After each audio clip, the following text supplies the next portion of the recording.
इस कार्यक्रम के पुण्यायोजक हैं आरके ग्रुप, मदनगंज, किशनगढ़, राजस्थान। एवं नितेश जैन, दीपक आला, रमेश चंद जी सेठी, फोपनार। यहाँ सारी करता है, ये टेबल भी साफ करवाएं, पुजारी लोग बची तरफ उठाए। आप लोग नीचे बैठते जाओ, सब इंद्र देव। हाँ, सभी कल की तरह नीचे बैठ जाओ और वो जो ऊपर वाले सभी इंद्र हैं एक एक करके गड़बेज पहनते जाओ। सुभाष जी सेठी, फोपनार। अष्टदेवी अभी कहीं जाना नहीं, बारात में जाना है। ओम प्रकाश जी गंगवाल, फोपनार। बैठो बैठो, कल की तरह एक एक करके पहनते जाओ, तैयार होते जाओ। समय भी बचेगा और समय पर तैयार भी हो जाओगे। अंतरिक्ष जैन, बड़वानी। ऊपर वाले सभी इंद्रों को पहनना है गड़बेज, पर वो एक साथ ना जाए, एक एक करके पहन के आते जाए। अब हम मुनि श्री संधान सागर जी महाराज जी से निवेदन करेंगे कि वह अपनी अमृतमयी माड़ी से हम सभी को लाभान्वित करने की कृपा करें। हम सभी महाराज श्री के चरणों में नमोस्तु निवेदित करते हैं। हे महाराज जी, आपके अमृत वाणी से हमें लाभान्वित करें। नमोस्तु महाराज जी, नमोस्तु नमोस्तु। मंच के ऊपर से आना जाना ना करे, पीछे के रास्ते से जाए और वहीं से आए। ओम।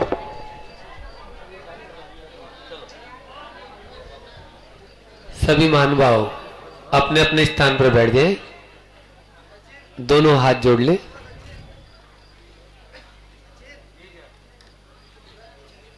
नमस्कार सब अरिहंतों को, सिद्धालय के सिद्धों को, आचार्यों को, उपाध्यायों को, सर्व दिगंबर संतों को। बोली पंच परमेष्टि भगवान की। मूनलाइट 1008 श्री शांतिनाथ भगवान की। संत शिरोमणि आचार्य गुरुवर विद्यासागर जी महामुनि राज की। परम पूज्य मुनि श्री 108 प्रमाण सागर जी महाराज की। परम पूज्य मुनि श्री 108 विराट सागर जी महाराज की। परम पूज्य मुनि श्री 108 दुर्लभ सागर जी महाराज की। पंच कल्याण प्रतिष्ठा महामहोत्सव की।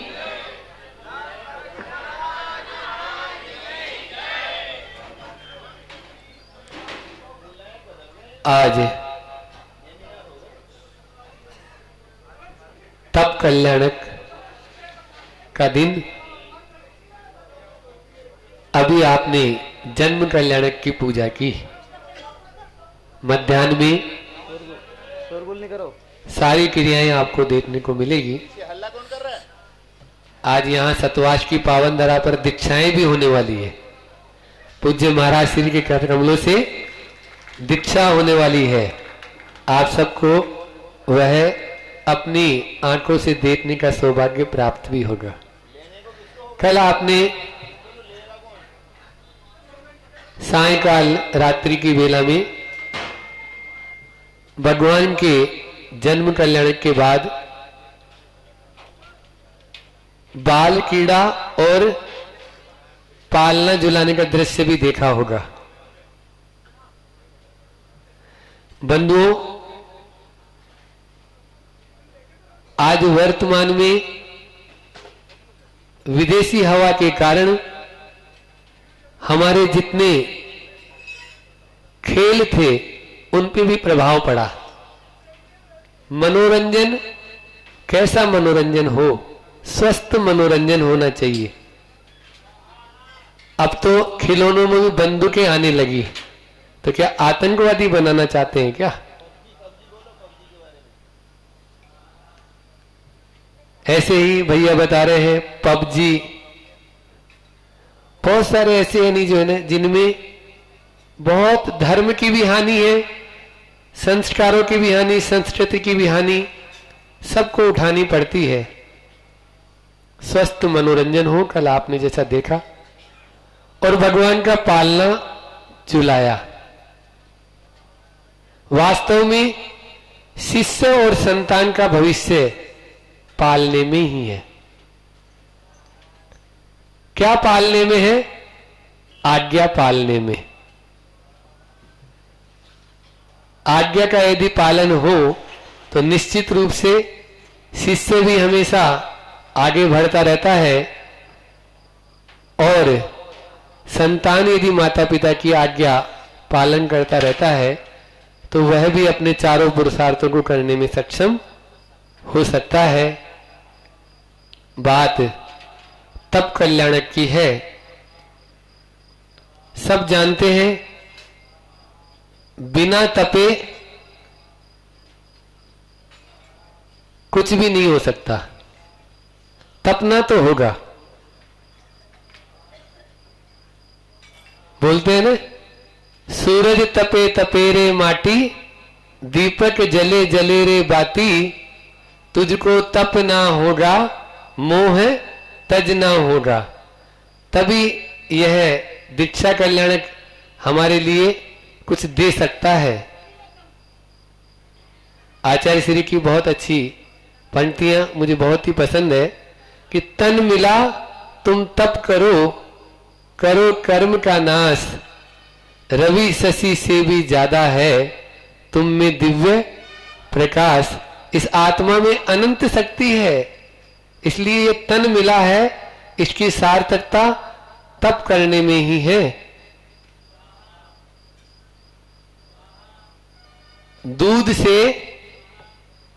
दूध में घी विद्यमान है, लेकिन दिखता है क्या? नहीं। यदि उसको व्यवस्थित रूप से जमाया जाए, और जमाने मात्र से भी घी नहीं निकलेगा, उसका मंथन किया जाए, मंथन के बाद नवनीत निकलता है, उसे तपाया जाए, तब आपको घृत की प्राप्ति होती है। परमानंद स्तोत्र में कहा गया है, पाषाणेषु यथा हेमम, दुग्ध मध्य यथा घृतम, तिल मध्य यथा तेलम, देय मध्य तथा शिव।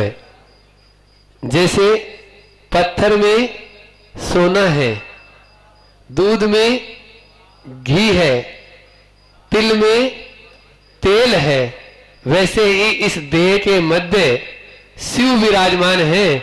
उस शिव की प्राप्ति करना है तो हमें तपना होगा और मोह को तजना होगा। आगे की कारिका में वही परमानंद स्तोत्र में कहते हैं, काष्ठ मध्य यथा वन्नी, शक्ति रूपेण तिष्ठते,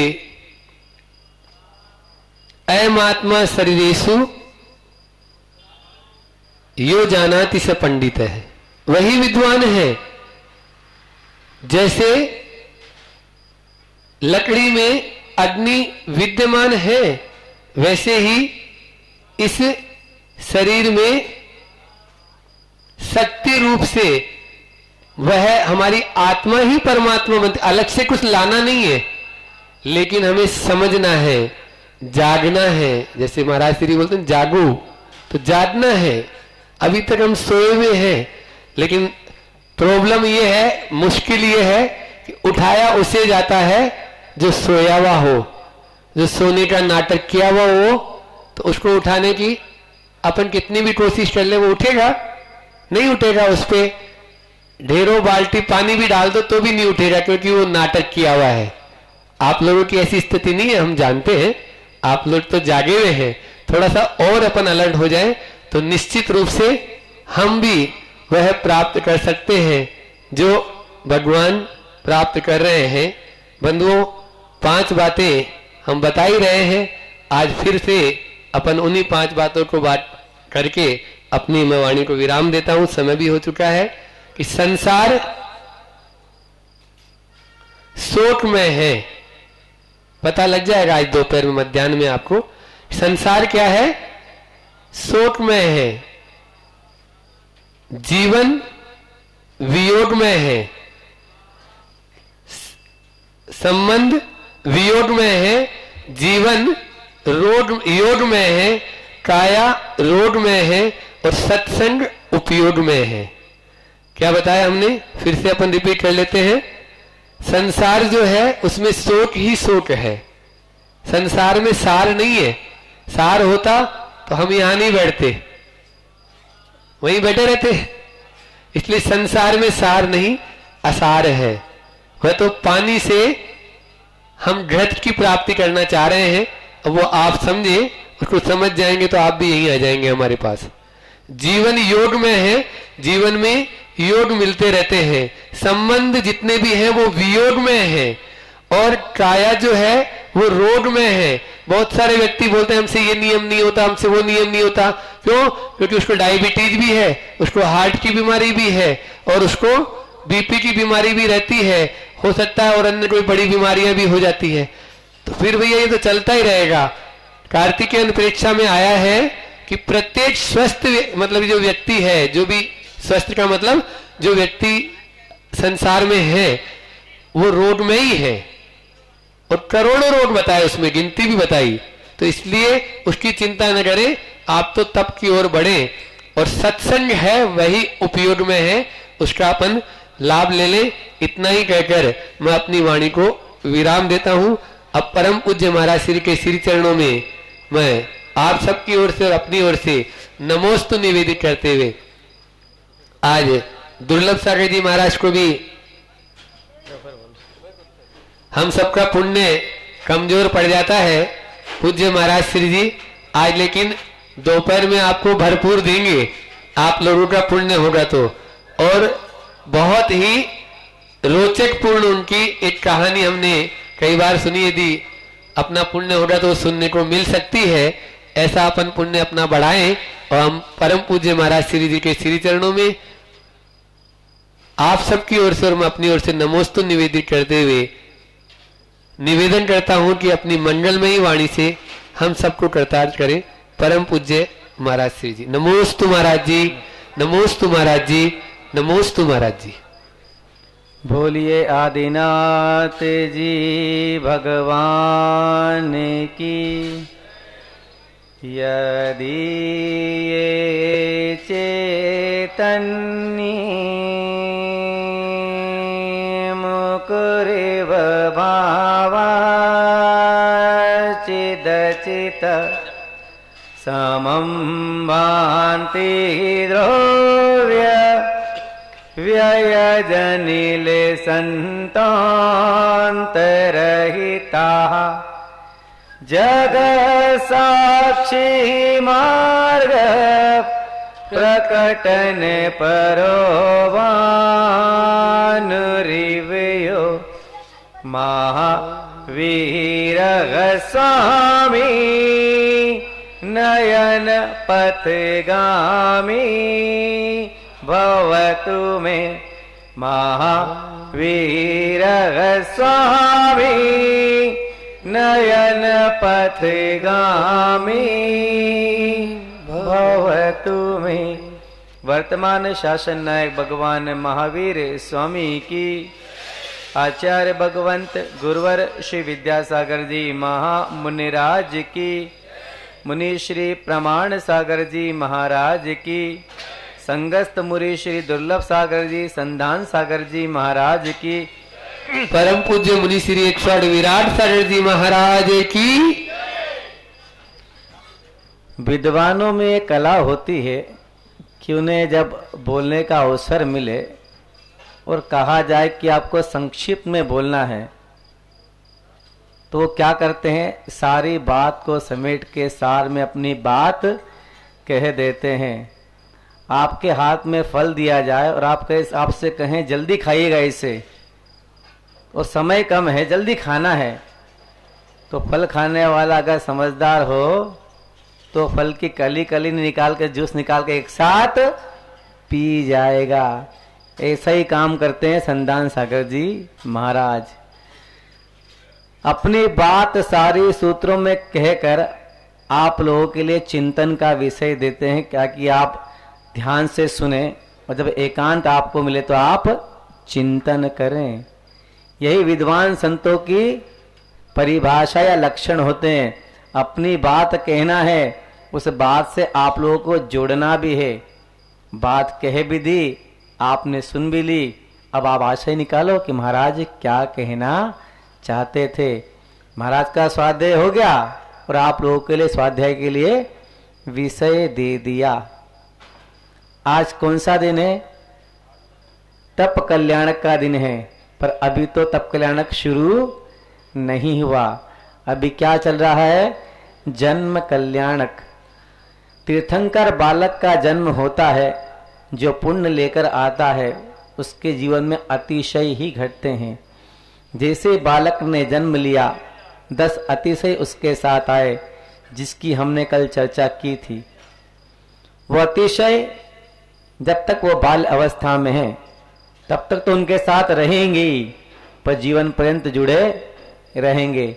बालक धीरे धीरे बड़ा होता है, पर तीर्थंकर बालक की विशेषता होती है किस भूलोक पर रहने के बाद भी, माता के घर में 9 महीने वास करने के बाद भी वो माता का दूध नहीं पीते हैं, यहाँ का अन्न ग्रहण नहीं करते हैं।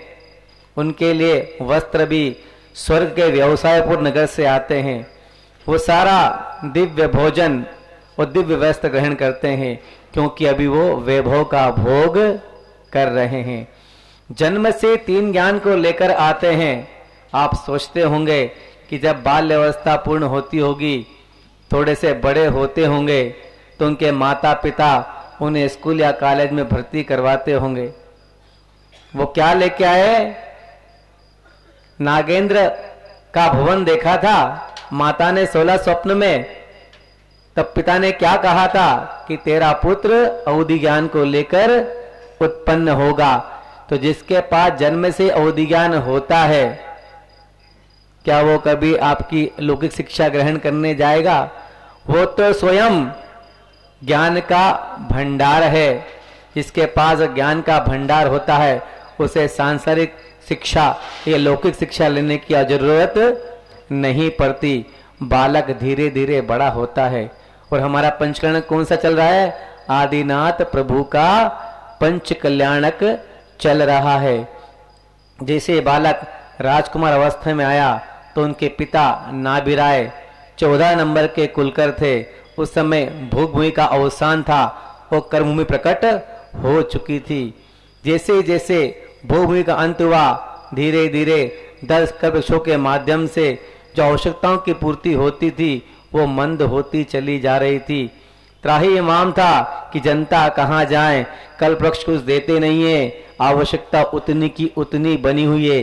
सारी जनता उनके पिता नाभिराय के पास पहुंचती है। उनसे कहते प्रभु हमारे जीवन यापन की व्यवस्था करो, हम कैसे जिए? हमारी आदत तो पड़ी हुई थी कल्पवृक्षों से मांगने की, पर अब तो भोग भूमि का अवसान हो गया, कर्म भूमि आ गई, हम कहाँ जाएं?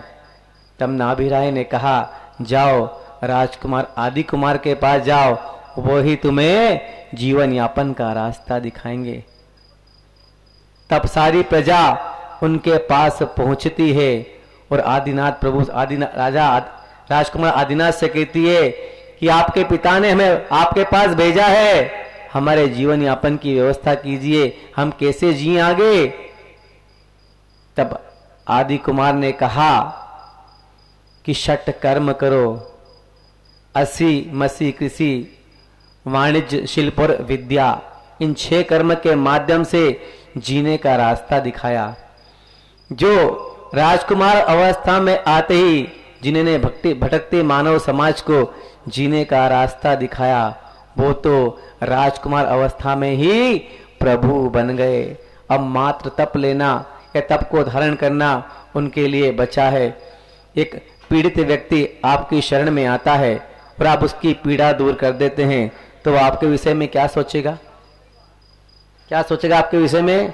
कि आप तो उसके भगवान हैं। क्या भगवान की बहुत बड़ी परिभाषा होती है। हमारी आवश्यकताओं की पूर्ति में, हमारे पीड़ा के निदान में, तकलीफ में कोई व्यक्ति काम आ जाए तो हमारा दृष्टिकोण उसके प्रति बदल जाता है।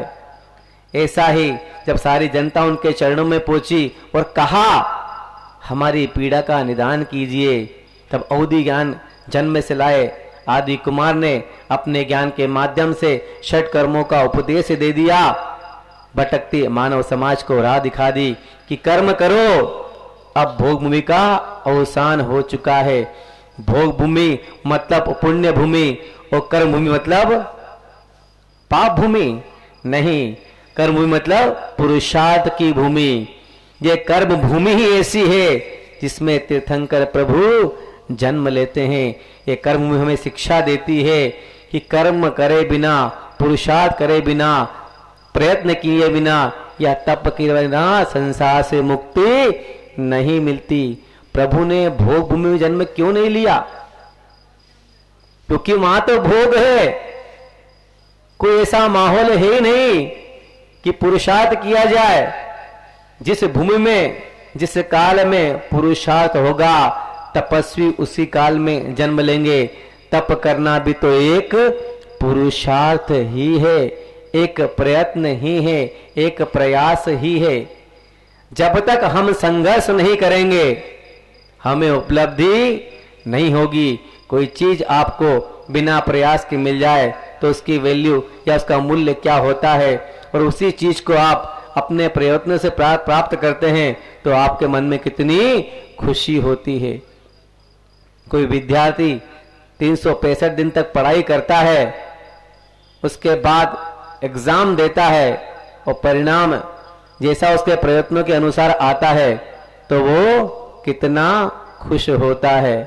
वो ग्रेस से पास हो जाए तो खुशी तो होगी, पर उसके मन को पता है कि मैंने तिकड़म लगाई थी और मैं तिकड़म से पास हो गया। पुरुषार्थ की खुशी तो अलग ही होती है। तो कर्मभूमि जिसमें तीर्थंकर जन्मे हैं, उन्होंने पुरुषार्थ करने के लिए जन्मे हैं कि मैंने अनादिकाल से अपने आत्मा के साथ जो कर्मों का बंध किया, अब इस काल में मुझे मौका मिला है, इस समय मुझे मौका मिला है कि अनादि से संबंध इन कर्मों का आज मुझे क्षय करना है। इसी पर्याय में ये कर्मभूमि बड़ी पुण्य भूमि है। संसार से मुक्ति तो इसी भूमि से मिलती है। बाकी तो तीनों भोग भूमियों में, उत्तम, मध्यम, जघन्य भोग भूमि में मात्र कर्मों का भोग होता है। कर्मों को खपाने का पुरुषार्थ तो मात्र इस कर्म भूमि में ही होता है। आज का दिवस उत्तम तप कल्याण का है। उत्तम इसलिए लगाया कि सारे कर्मों में सर्वश्रेष्ठ कोई कार्य है तो वो तप करना है। तप शब्द त और प से बना है।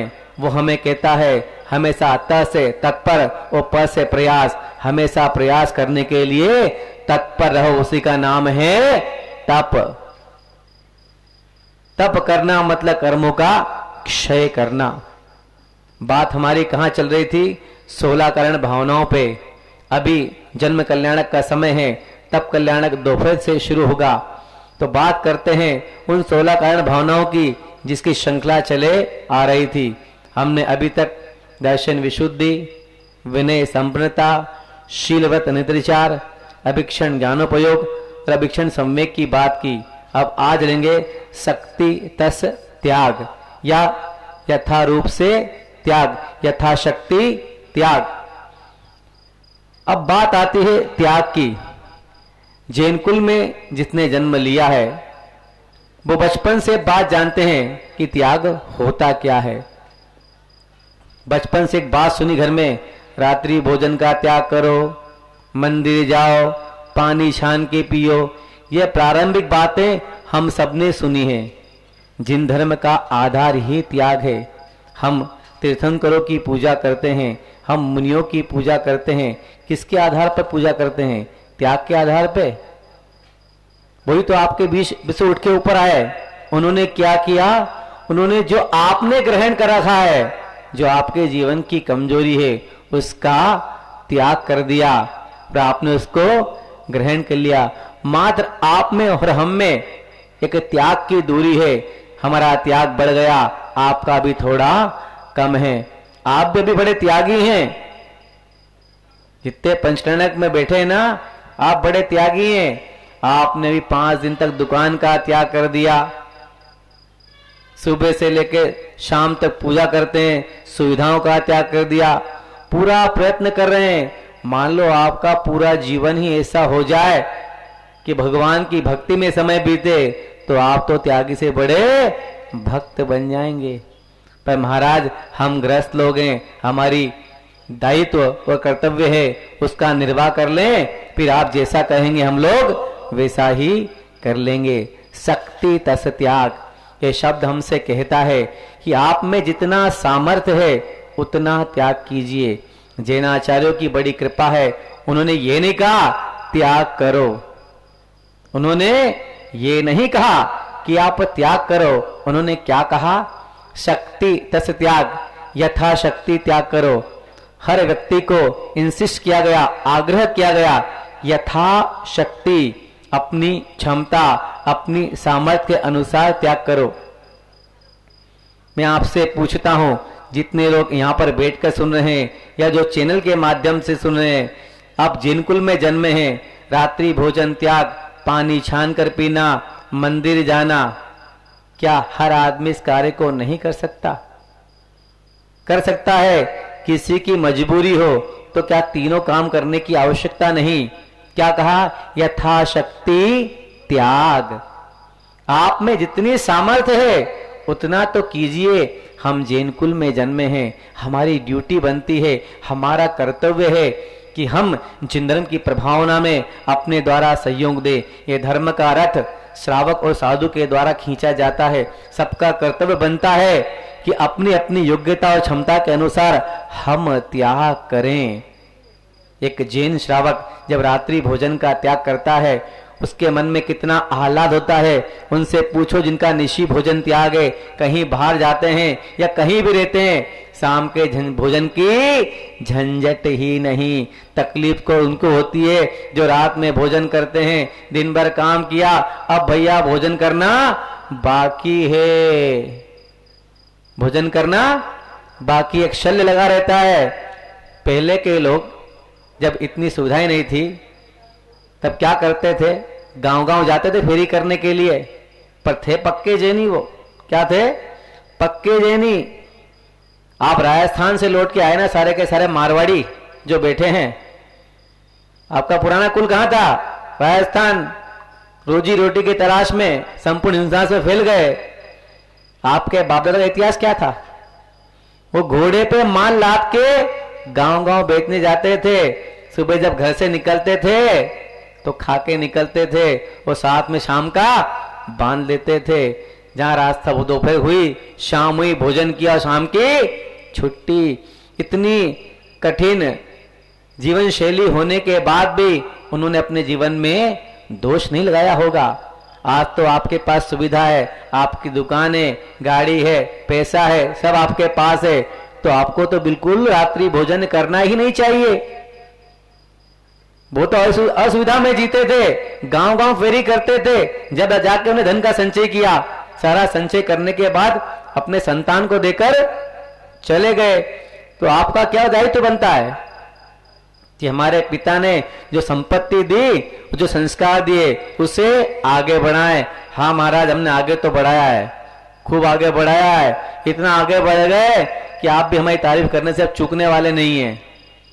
कितने आगे बढ़ गए? वो रात्रि में नहीं खाते थे, हम रात्रि में ही खाते हैं। हम इतने आगे बढ़ गए। हमने कोई नया काम तो किया। आगे बढ़ने का मतलब क्या है? कोई नया काम करना। अरे भैया, नया काम नहीं करना। जो हमारी पुरातन जीवन शैली है, जो हमारे पूर्वजों ने हमें दिया संस्कार के रूप में, उसे और अधिक ऊंची हाइट पर लेकर जाना है। यथाशक्ति त्याग हमें ही तो कहता है, अपनी शक्ति को पहचानो। क्या मैं कुछ दिन के लिए रात्रि भोजन त्याग नहीं कर सकता? पूरा महीना आपके पास होता है, आपसे यह नहीं कहा जाए कि पूरे महीने रात्रि भोजन त्याग करो। महीने में एक दिन ही कर लो, कितना हो जाएगा? 12 महीने में 12। मान लो आपकी उम्र अभी 20 साल की है और 60 साल जीना है, तो 40 साल में कितना हो जाएगा? 12 चौके 48, 1 साल सवा साल तो हो ही गया। धीरे धीरे अध्ययन करो कि मैं कितना त्याग कर सकूं। यथाशक्ति त्याग। एक बार अगर मन पे चोट लग जाए इंसान की अच्छी गहरी, तो त्याग तो कर लेता है। पर आपके मन है ना, जरा मजबूत क्वालिटी के बने हुए हैं, बड़े मजबूत हैं, जिनवाणी भी पढ़ते हैं, संतों का प्रवचन भी सुनते हैं, पर वहां तक शायद बात कान के माध्यम से मन तक पहुंच नहीं पा रही है, रास्ता अवरुद्ध है। संत तो प्रयास करते हैं कि इनके कानों से बात जाके इनके मन तक पहुंच जाए। एक फकीर एक राजा के दरबार के बाहर पहुंचा, वो द्वारपाल से बोला, हमें धर्मशाला में रहने दिया जाए। जाओ, बोलो हम धर्मशाला में रहने आए। तो द्वारपाल कैसा मूर्ख है ये फकीर, अरे राजा का दरबार है, राजा का महल है, ये कोई धर्मशाला दिखती है, सराय दिखती है तुम्हें? मैंने बोला मैं सराय में रहने आया हूं, जरा से बोलो। द्वारपाल अंदर पूछा कि हुजूर एक फकीर आया हुआ है जो आपके राजमहल को सराय बोला, तो नाली के किनारे पर आकर वो बैठ गया। अब न उस कचरे में से क्या बीन रहा था, उस कचरे में से वो क्या बीन रहा था। मैंने बड़े ध्यान से उसको देखा तो उस कचरे में से वो चावल के कण बीन रहा था। उस बहते पानी के कचरे में से उसने चावल के दाने अलग किए, उनको धोकर वो मेरे सामने खा गया। ऐसी गरीबी भी देखी मैंने अपनी आंखों से। आपका कितना सौभाग्य है कि आपको सब कुछ मिला है।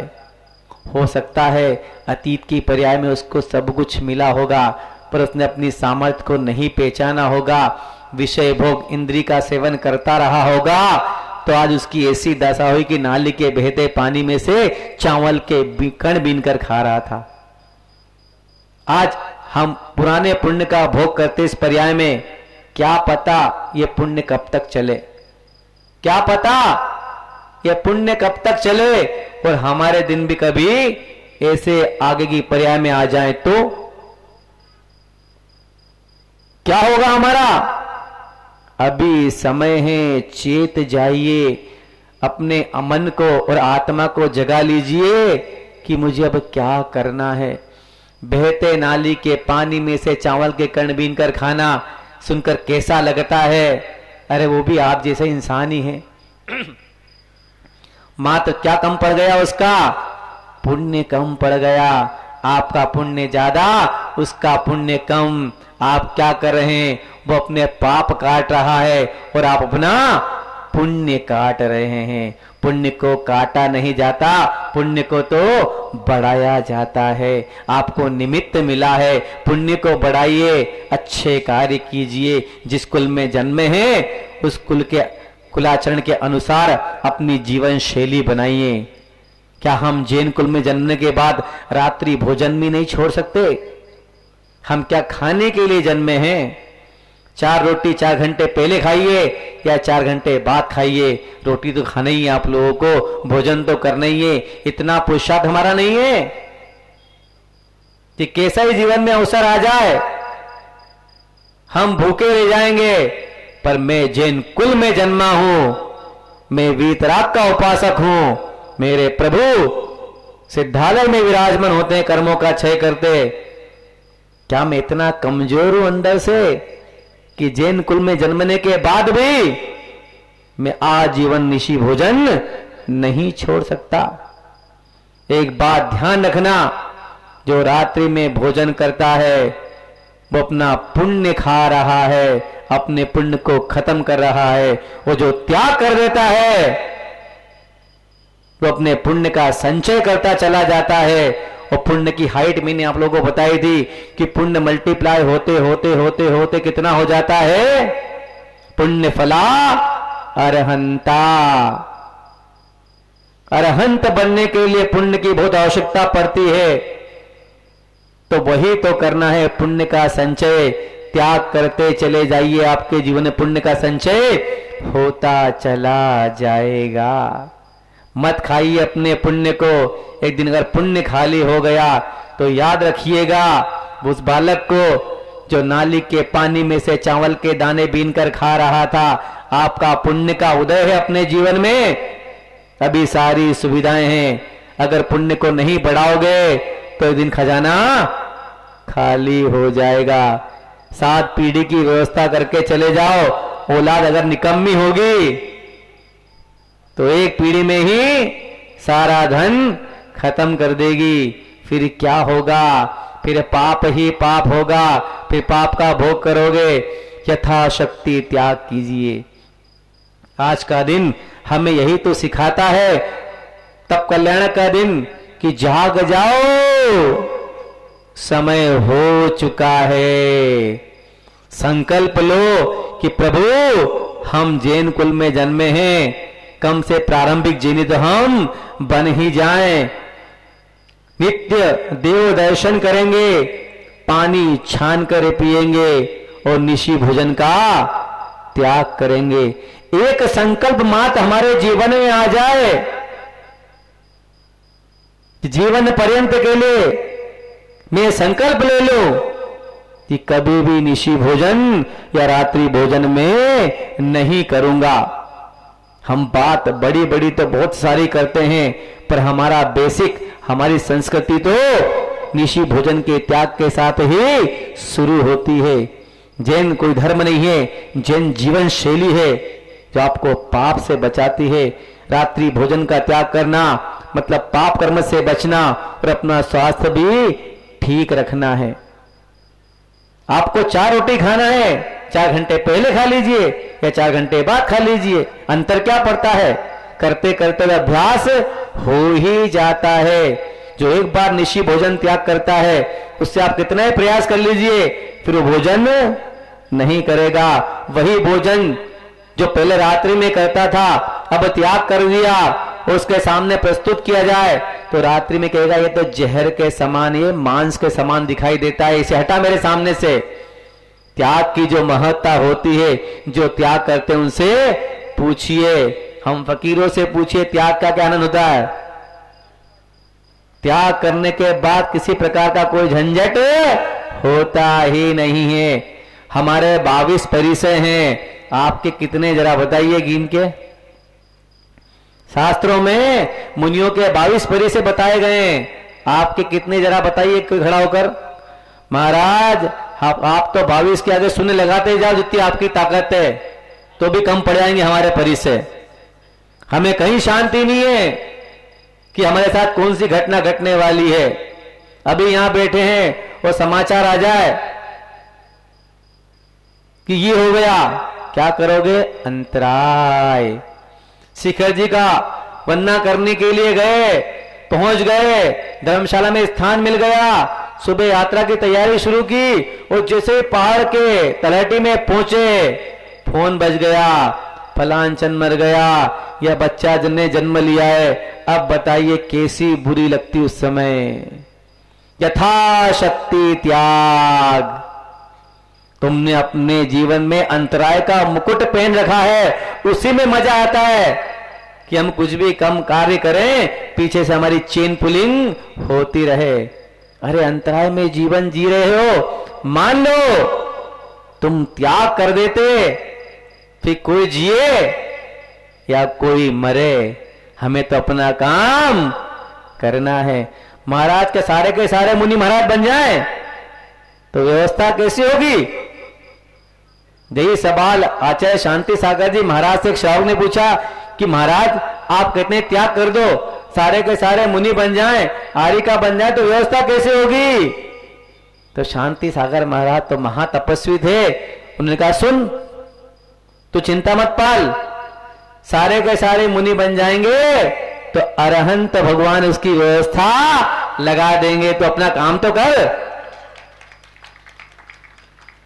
जाग जाइए, यथाशक्ति त्याग कीजिए, यही तो हमें सिखाता है। आप चाहते हैं ना कि आपकी आत्मा कल्याण हो, तो 16 करण भावनाओं का तत्व ये यथाशक्ति त्याग। पुरुषार्थ को जगाइए, अपने अपने मन से पूछिएगा। आप लोग विधान में बैठे हैं, एक संकल्प ऐसा लीजिएगा जिसको जीवन पर्यंत आप लोगों को पालना है। अब बात में आगे बढ़ाता हूं। यथाशक्ति तप, अभी त्याग की बात की, अब तप की बात आती है। तप मतलब इच्छा निरोधस तपः, यह सूत्र तत्वा सूत्र में आता है। अपनी इच्छाओं का निरोध करना ही तप है। अरे महाराज हमने तो सुना था उपवास करना, बड़े बड़े ध्यान लगाना, भूखे रहना, पैदल विहार करना, उग्र गर्मी उग्र ठंड को सहन करना, यही तप है। तो आचार्यों को आपकी मन स्थिति पता होगी, उसमें लिखा है इच्छा निरोधस तपः, कि अपनी इच्छाओं का अवरोध कर लो। एक सूत्र पढ़ा था, मनुष्य माइनस इच्छाएं इज इक्वल टू या बराबर, क्या कहा मैंने आपसे? मनुष्य माइनस इच्छाएं इज इक्वल टू या बराबर क्या? ईश्वर। मनुष्य के जीवन में से अगर इच्छाएं निकल जाए तो वो ईश्वर के तुल्य हो जाएगा। इसीलिए कहा गया इच्छा निरोधस तपः। कितना अच्छा सूत्र दिया है। आप रोज सुबह उठते हैं और रात्रि में सो जाते हैं। क्या कभी ऐसा दिन गया या ऐसी कभी सुबह आई कि आप जब उठे तो आपके मन में कोई इच्छा नहीं थी? या रात्रि में जब आपने विश्राम किया तो एक इच्छा अपने मन में लेकर आप नहीं सोए? हमेशा ऐसा रहा ना, तभी तो मनुष्य को कहना पड़ा इच्छा निरोधस तपः। ज्यादा कुछ मत करो, अपनी इच्छाओं को अवरोध कर दो, उनका निरोध कर दो, उन्हें रोक दो। महाराज बहुत कठिन कार्य है, मानते हैं कठिन कार्य बिल्कुल है, 100% है। अब इन्हें छांटा जाए कि कैसे इन्हें परिष्कृत करें। कुछ इच्छाएं असंभव होती है, कुछ अनावश्यक होती है और कुछ ही आवश्यक होती है। हम प्रयत्न तीनों के लिए करते हैं। अपने जीवन में छांटिए कि जो इच्छाएं आपके लिए असंभव है उन्हें छोड़ देंगे तो कुछ स्तर तक तो हमारी इच्छाएं कम हो ही जाएंगी। अब रही आवश्यक, उसको आप भी नहीं रोक सकते। तीसरी अनावश्यक। ऐसी कई इच्छाएं हैं जो अनावश्यक होती है। कोई पड़ोस का व्यक्ति विदेश गया और विदेश घूमकर आया, आपके मन में अरे मुझे भी जाना है। क्या आपकी पॉकेट की इतनी हैसियत है कि आप विदेश जा सकते हैं? उसने बड़ा शानदार बंगला बनाया, ऐसा सुंदर कि देवता देख के उसे प्रसन्न हो जाए। मेरा भी ऐसा होना चाहिए। क्या होना चाहिए? ऐसा मेरा भी होना चाहिए। क्या आपकी अर्थव्यवस्था इतनी मजबूत है? दूसरों को देखकर अपने जीवन में उस चीज की तलाश करना, अगर सामर्थ्य नहीं है आपकी तो वह अनावश्यक इच्छाएं कहलाती हैं। सबके मन की यही हालत है। दूसरों को देखते हैं, अरे वो तो ऐसा रहता है, ऐसी उसकी जीवन शैली है, ऐसा ठाट बाट है, मेरा भी ऐसा होना चाहिए। क्या आपको भौतिक वस्तुएं ही दिखती हैं? मुझे ऐसा होना चाहिए। ये आपके जीवन की अनावश्यक इच्छाएं हैं। आपको वैसा बनना है तो आप प्रयत्न शुरू करेंगे। आप किसको देखकर बिगड़ गए? किसी और को देखकर बिगड़ गए।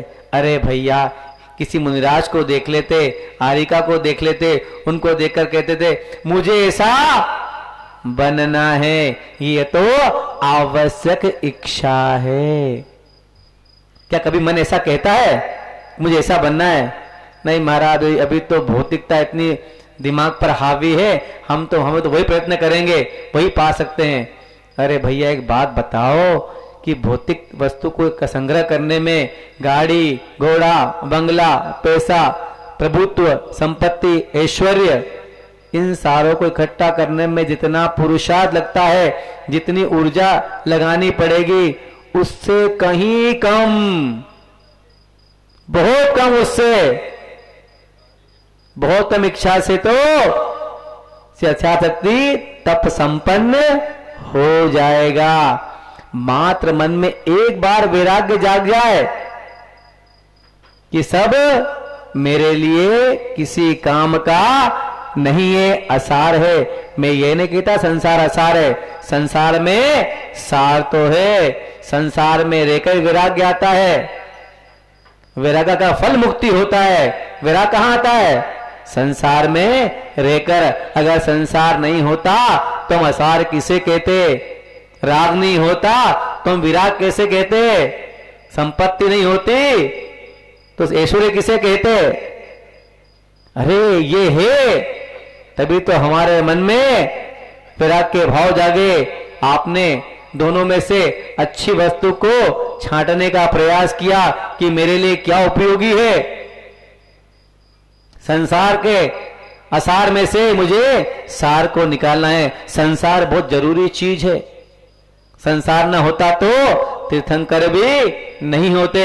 उन्होंने देख लिया अपने ज्ञान चक्षु से कि इसको यहां जन्मा हूं, इसमें मेरा कोई सार नहीं है, मुझे अपनी आत्मा का कल्याण करना है। आत्मा से पहले मन को समझाना पड़ेगा कि रे मन तू मान जा, मन बड़ा भोला होता है, इतना बदमाश होता है कि एक क्षण भी कहीं टिकता ही नहीं है।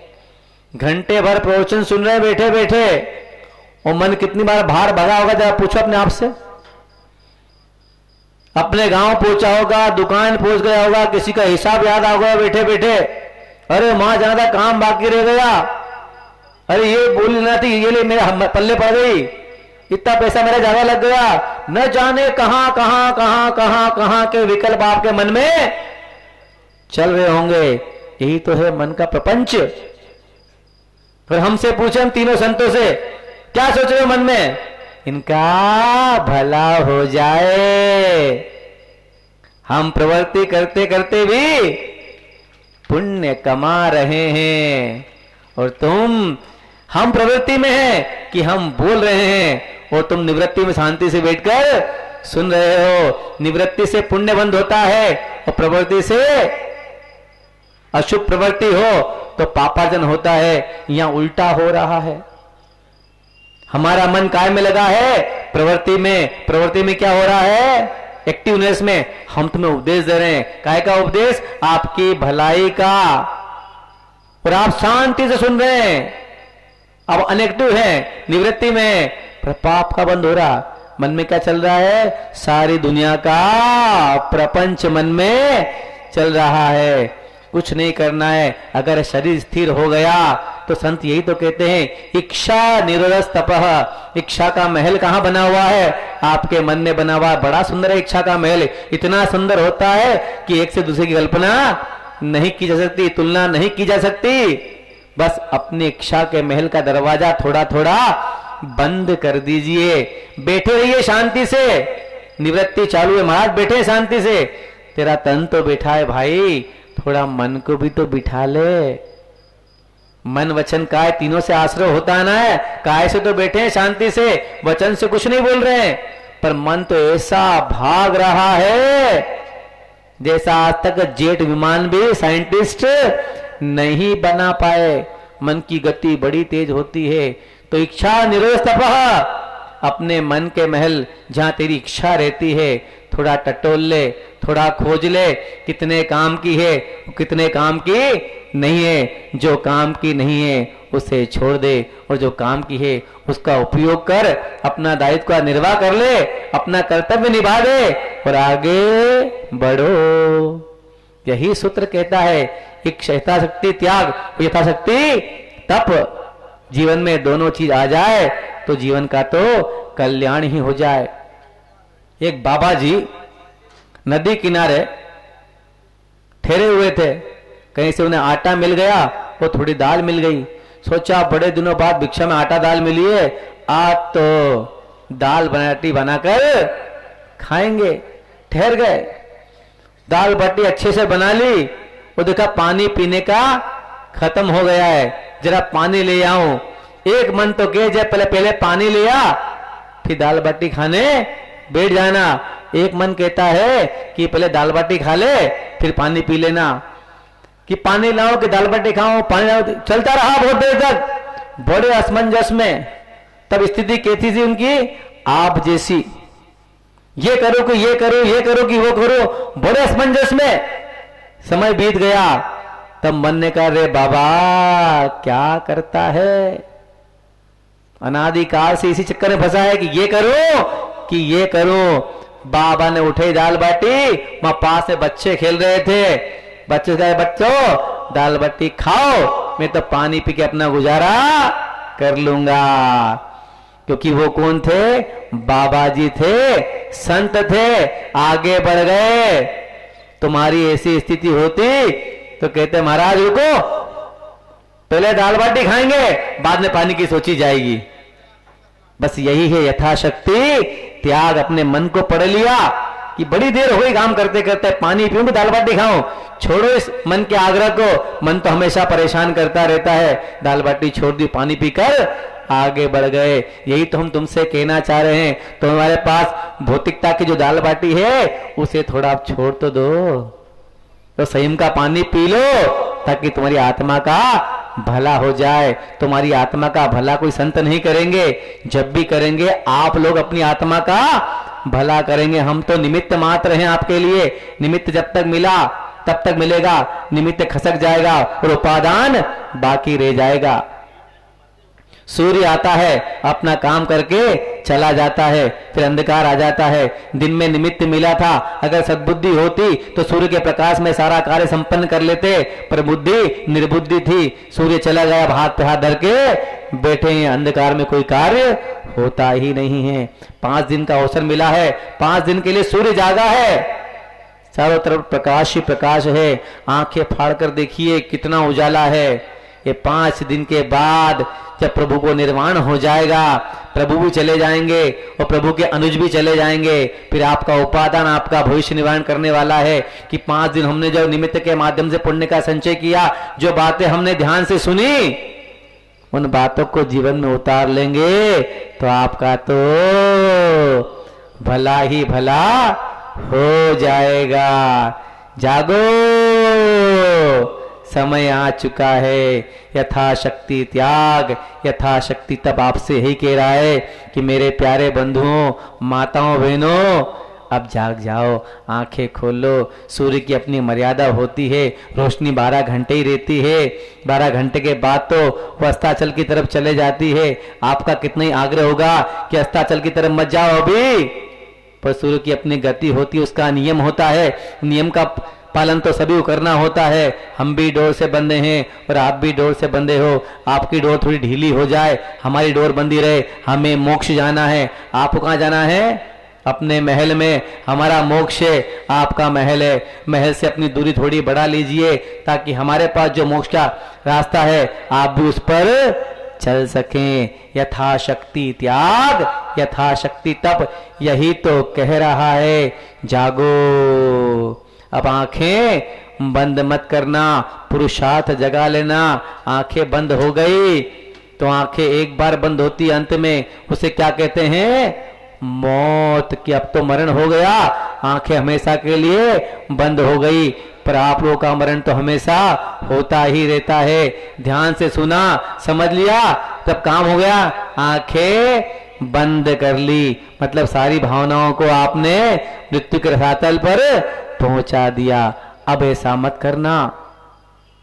आचार्य ने भेजा है ना आप लोगों को जगाने के लिए। प्रभु तो जागे हुए हैं, उनका कल्याण चल रहा है, वो चलता रहेगा, वो निर्वाण चले जाएंगे।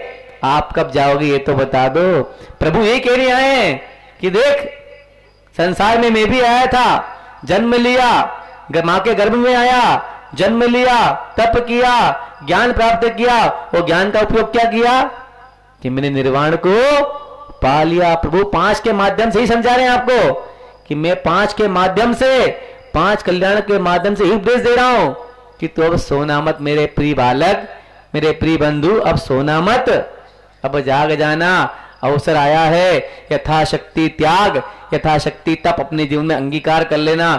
जितना तुझसे बने अब छुपाना मत। वचन देते हो ना आप लोग कि अब अपने त्याग को, अपनी शक्ति को अब हम नहीं छिपाएंगे। छिपाओगे? हाँ, तो आप लोग बड़े गर्दन हिला के करते हो, तो जैसे प्रवचन खत्म होता है फिर से वही करने लग जाते हो जैसे आप पहले करते थे। आपकी स्थिति बताऊं कैसी है? रबर का खिलौना होता है, रबर का, जब तक उसे दबाओ वो दबा रहता है। वो जैसे हाथ की पकड़ थोड़ी सी ढीली पड़ी, वो फिर से उचक कर वैसा ही हो जाता है। पर आप लोगों ने मां जिनवाणी का सार सुना है, समझा है, अपने मन में उतारा भी होगा। तो ये काम करना, हमने आपके रबड़ के गुड्डे को दबा दिया है। अब आप, हमारा हाथ हट भी जाए तो ऐसा मत करना, उछल के फिर से वैसे के वैसे ही हो जाओ। ऐसा करोगे? ऐसा नहीं करोगे ना? बहुत अच्छे आप लोग। बस अच्छा तब बनता है जब इच्छाएं चली जाती है। अ की जगह ई लगा हुआ है, उसे ई को हटा दो, जिसे इच्छा कहते हैं। ई की जगह अ लगा दो तो अच्छे तो बन ही जाओगे। इतना ही तो प्रयत्न करना है। सबके जीवन में यथाशक्ति त्याग, तो यथाशक्ति तप का प्रादुर्भाव हो, मन जागे, ताकि हमारा जीवन अपने आत्म विकास की ओर आगे बढ़े, हमें उस चीज की उपलब्धि हो जिसके लिए हमें आत्मा की प्राप्ति हुई है, पुरुषार्थ जागता रहे। यहीं पर अपनी बात को विराम दे रहा हूं। अंत में मंगल भावना के साथ पूर्ण विराम लूंगा। मंगल मंगल होय जगत में सब मंगलमय होए। मंगल मंगल होई जगत में सब मंगलमय हो। इस धरती के हर प्राणी का मन मंगलमय होए। इस धरती के हर प्राणी का मन मंगलमय हो। कहीं क्लेश कालेश रहे ना दुख कहीं भी हो। कहीं क्लेश कालेश रहे ना दुख कहीं भी हो। मन में चिंता भय न सतावे, रोग शोक नहीं होए। मन में चिंता भय न सतावे, रोग शोक नहीं हो। नहीं वैर अभिमान हो मन में, क्षोभ कभी नहीं हो। नहीं वैर अभिमान हो मन में, क्षोभ कभी नहीं हो। मैत्री प्रेम का भाव रहे, नित मन मंगलमय हो। मैत्री प्रेम का भाव रहे, नित मन मंगलमय हो। मंगल मंगल होय जगत में सब मंगलमय होय। मंगल मंगल होई जगत में सब मंगलमय हो। इस धरती के हर प्राणी का मन मंगलमय होय। इस धरती के हर प्राणी का मन मंगलमय हो। मन का सब संताप मिटे और अंतर उज्ज्वल होए। मन का सब संताप मिटे और अंतर उज्ज्वल हो।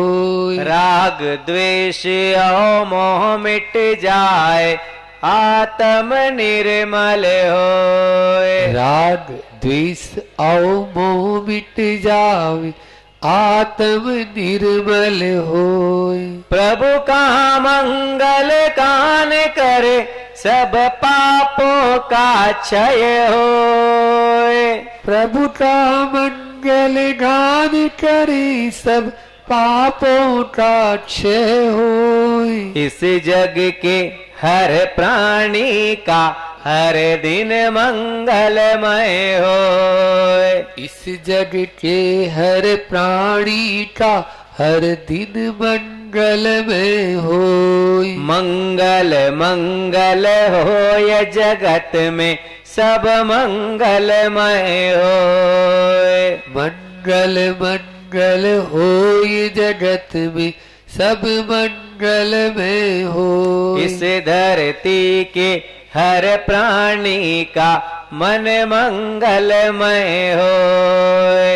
इस धरती के हर प्राणी का मन मंगलमय होय। गुरु हो मंगल, प्रभु हो मंगल, धर्म सुमंगल होए। गुरु हो मंगल, प्रभु हो मंगल, धर्म सुमंगल होय। मात पिता का जीवन मंगल, परिजन मंगल होए। मात पिता का जीवन मंगल, परिजन मंगल होय। जन का मंगल, गण का मंगल, मन का मंगल होए।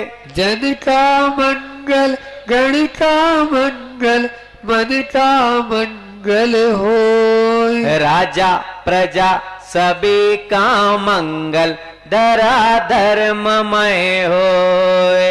राजा प्रजा सभी का मंगल धरा धर्म में हो। मंगल मंगल होए जगत में सब मंगलमय होए। मंगल मंगल होए जगत में सब मंगल में हो। इस धरती के हर प्राणी का मन मंगलमय होए। इस धरती के हर प्राणी का मन मंगल में हो। मंगलमय हो प्रातः हमारा रात सुमंगल होए। मंगल में हो प्रात हमारा रात सुमंगल हो। जीवन के हर पल हर क्षण की बात सुमंगल होए। जीवन के हर पल हर क्षण की बात सुमंगल होय। घर घर में मंगल छा जावे जन जन मंगल होए।